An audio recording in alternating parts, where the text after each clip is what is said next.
Votre enfant ne range rien, mais genre rien. Vous avez l'impression d'être dans un épisode de koh version Lego sous les pieds. Bonne nouvelle, le problème c'est pas qu'il est bordélique, c'est juste qu'on lui demande un truc beaucoup trop flou. Quand on dit à un enfant range ta chambre, pour nous c'est clair, pour lui c'est une montagne. Il sait pas par où il faut commencer, il voit tout. Et du coup, il fait rien. C'est pas de la mauvaise volonté, c'est un cerveau qui n'est pas encore complètement structuré au niveau des fonctions exécutives. N'hésitez pas à regarder la série de vidéos que j'ai fait sur ce sujet pour pouvoir mieux comprendre ces éléments du développement de l'enfant. Donc concrètement, ok, le cerveau n'est pas prêt, mais alors on fait quoi? On attend qu'il ait 18 ans pour qu'il soit prêt? Non, rassurez-vous. Première astuce, on va être plus clair sur ce qu'on attend. On va lui demander: je veux que tu remettes toutes tes voitures dans la caisse des voitures. Ça, il voit très bien ce que ça veut dire. Vous attendez qu'il ait fait cette première étape et seulement ensuite, vous lui donnez la deuxième étape. Nous, on veut être trop efficace, alors on va le noyer d'un coup sous plein d'infos. Tu fais ça, puis tu fais ça, et après ça, parce que nous, notre cerveau, il sait faire. Mais si on fait ça avec un enfant, c'est fichu. Et on va en conclure, il n'écoute rien, il n'obéit jamais, il est feignant, et j'en passe. En fait, on a tout faux. L'enfant, il a besoin d'être guidé. Donc, au début, on reste avec lui. Attention, on ne fait pas à sa place. Le but, c'est qu'il apprenne. On le guide, on lui dit où se mettent les choses.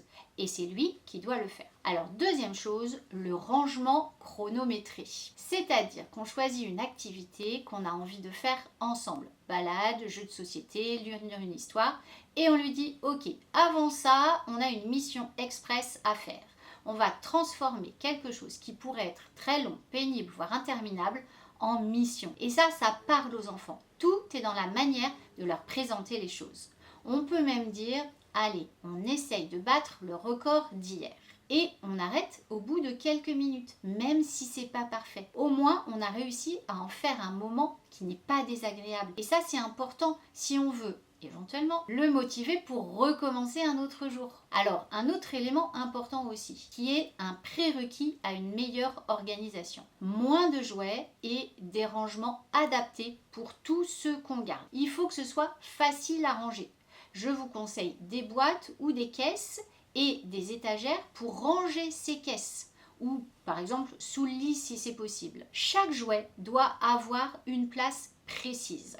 Imaginez le rangement face à une montagne d'objets qui n'ont pas une place définie, l'enfant il est perdu. Sa planification à lui, c'est-à-dire sa capacité à se dire d'abord je vais m'occuper des livres et ensuite je ferai les voitures, elle en est à ses balbutiements, il ne sait pas par quoi commencer. Alors, il renonce face à l'ampleur de la tâche. Donc, si votre enfant ne range rien, c'est pas un problème de volonté, c'est un problème de méthode. Alors, teste ça dès aujourd'hui. Moins de jouets et chaque jouet a une place bien à lui. On fait court et sous forme de défi et on l'accompagne au début. Et vous allez voir, ça change vraiment l'ambiance à la maison. Si tu veux plus de conseils, abonne-toi et retrouve-moi sur homekids.fr.